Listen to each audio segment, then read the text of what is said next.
कभी आपने गौर किया है कि हमारे देश में ज्योतिष का कारोबार कितना बड़ा है? टीवी चैनलों पर, अखबारों में, सोशल मीडिया पर, हर जगह आपको ऐसे लोग दिखाई देंगे जो दावा करते हैं कि वे आपकी किस्मत बदल सकते हैं। कोई कहेगा आपकी कुंडली में राहु केतु बैठा है, कोई कहेगा शनि आपकी लाइफ बिगाड़ रहा है, तो कोई कहेगा बस एक छोटा सा पूजा पाठ कर लो, सब ठीक हो जाएगा। लेकिन असल में इन दावों के पीछे कितनी सच्चाई है और कितनी ठगी छुपी हुई है, यही कहानी है इस फेक एस्ट्रोलॉजी बिजनेस की। जरा सोचिए, जब इंसान मुश्किलों से घिर जाता है, जब जीवन में सब कुछ उल्टा पुल्टा हो रहा होता है, तो वह किसी सहारे की तलाश करता है। और यहीं से शुरू होता है ज्योतिषियों का खेल। वे जानते हैं कि इंसान की सबसे बड़ी कमजोरी है उसकी उम्मीद और उसका डर। उम्मीद कि सब कुछ अच्छा होगा और डर कि कहीं बुरा ना हो जाए। इसी भावनाओं के बीच ये फेक ज्योतिषी अपना जाल बुनते हैं। टीवी चैनलों पर आपने ऐसे प्रोग्राम जरूर देखे होंगे जहां ज्योतिषी फोन पर कॉलर से बात करते हैं। बेटा, तुम्हारी शादी में देरी हो रही है क्योंकि तुम्हारी कुंडली में मांगलिक दोष है। लेकिन चिंता मत करो, हम तुम्हारे लिए विशेष पूजा करेंगे और सब ठीक हो जाएगा। बस आपको इतना सा शुल्क देना होगा। ये शुल्क कभी कुछ हजार होता है तो कभी लाखों तक पहुंच जाता है। और सबसे खतरनाक बात यह है कि लोग इन झूठे वादों पर यकीन भी कर लेते हैं, क्योंकि उन्हें लगता है कि ज्योतिषी भगवान से भी सीधे जुड़े हुए हैं। अब जरा सोशल मीडिया पर नजर डालिए। इंस्टाग्राम, फेसबुक, यूट्यूब, हर जगह आपको ऐसे बाबा और गुरुजी मिलेंगे जो लाइव आकर भविष्यवाणी करते हैं। कोई कहेगा कल सुबह 9 बजे अगर आपने ये मंत्र नहीं पढ़ा तो बड़ा नुकसान हो जाएगा। कोई कहेगा इस वीडियो को शेयर करो वरना दुर्भाग्य तुम्हारा पीछा करेगा। और हैरानी की बात यह है कि करोड़ों लोग इस तरह की पोस्ट को फॉलो भी करते हैं, शेयर भी करते हैं, क्योंकि इंसान अंधविश्वास में जल्दी फंस जाता है। असल में यह पूरा खेल डर और लालच पर टिका हुआ है। डर कि कहीं ग्रह बिगड़ गए तो जीवन खराब हो जाएगा। लालच कि अगर सही उपाय कर लिया तो सब कुछ अच्छा हो जाएगा, नौकरी मिल जाएगी, बिजनेस चमक जाएगा, शादी पक्की हो जाएगी। और इस डर लालच की साइकोलॉजी को ये फेक ज्योतिषी इतनी बारीकी से इस्तेमाल करते हैं कि पढ़े लिखे लोग भी इनके झांसे में आ जाते हैं। क्या आपने कभी सोचा है कि असली ज्योतिषी अगर सचमुच भविष्य बता सकते हैं तो खुद क्यों नहीं अमीर बन जाते? खुद क्यों नहीं लॉटरी जीतते? खुद क्यों नहीं शेयर मार्केट में सही टाइम पर निवेश करके करोड़पति बनते? जवाब साफ है, क्योंकि यह सब दिखावा है। असली ज्योतिष की आड़ में एक पूरा अरबों का बिजनेस खड़ा हो चुका है। भारत में ही हर साल ज्योतिष और ज्योतिष से जुड़े उपायों पर हजारों करोड़ रुपए खर्च किए जाते हैं।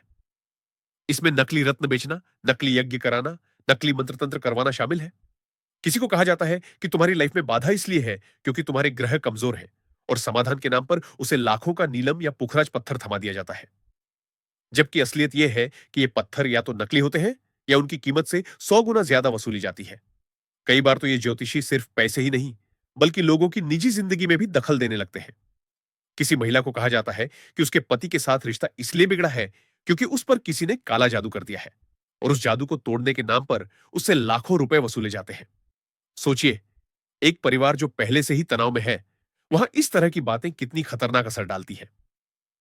अब जरा ध्यान दीजिए, ये पूरा खेल कैसे चलता है। पहले इंसान को डराया जाता है, तुम्हारी कुंडली में दोष है, तुम्हारे जीवन में खतरा है, तुम्हारी शादी नहीं होगी, तुम्हारा बिजनेस डूब जाएगा। और फिर उसी डर का समाधान भी यही ज्योतिषी बताते हैं।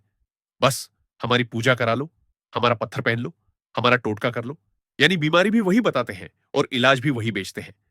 यह है असली भविष्यवाणी या पैसा वसूली का धंधा। सबसे बड़ी समस्या यह है कि इस धंधे पर कोई सख्त कानून नहीं है। अगर कोई डॉक्टर गलत इलाज करता है तो उसके खिलाफ केस हो सकता है। लेकिन अगर कोई ज्योतिषी आपकी जिंदगी बर्बाद कर दे, आपका पैसा डुबा दे, तो उसके खिलाफ कोई ठोस कार्रवाई नहीं होती। यही वजह है कि ये फेक ज्योतिषी दिन रात फल फूल रहे हैं। कई मामलों में तो लोग इन बाबाओं के चक्कर में अपनी पूरी संपत्ति तक गंवा चुके हैं।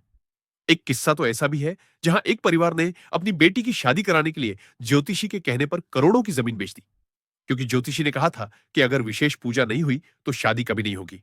पूजा हुई, पैसा गया, लेकिन शादी फिर भी नहीं हुई। असल में यह सब कुछ एक मनोवैज्ञानिक खेल है। इंसान जब मुसीबत में होता है तो तर्क करना छोड़ देता है। उसे बस यही लगता है कि कोई चमत्कार हो जाएगा, और इसी मौके का फायदा उठाते हैं ये नकली ज्योतिषी। लेकिन अब सवाल यह है कि इसका समाधान क्या है? क्या हमें ज्योतिष पर पूरी तरह से विश्वास करना बंद कर देना चाहिए? देखिए, ज्योतिष एक परंपरा है, एक विश्वास है। इसे पूरी तरह खारिज करना शायद सही नहीं होगा। लेकिन अंधविश्वास में अंधे होकर किसी भी गुरुजी या बाबा की जेब भरना भी मूर्खता है। जरूरत है जागरूक होने की। हमें समझना होगा कि कोई भी इंसान आपकी मेहनत, आपकी सोच और आपके कर्म से ज्यादा ताकतवर नहीं है। ग्रह नक्षत्र आपकी किस्मत तभी बदलेंगे जब आप खुद अपनी किस्मत बदलने के लिए मेहनत करेंगे। तो अगली बार जब कोई आपको कहे कि तुम्हारी कुंडली खराब है, बस ये पूजा करा लो, ये रत्न पहन लो, तो एक पल ठहर कर सोचिए, क्या सचमुच सितारे आपकी किस्मत लिखते हैं? या फिर ये लोग आपकी जेब खाली करने का नया तरीका खोज चुके हैं?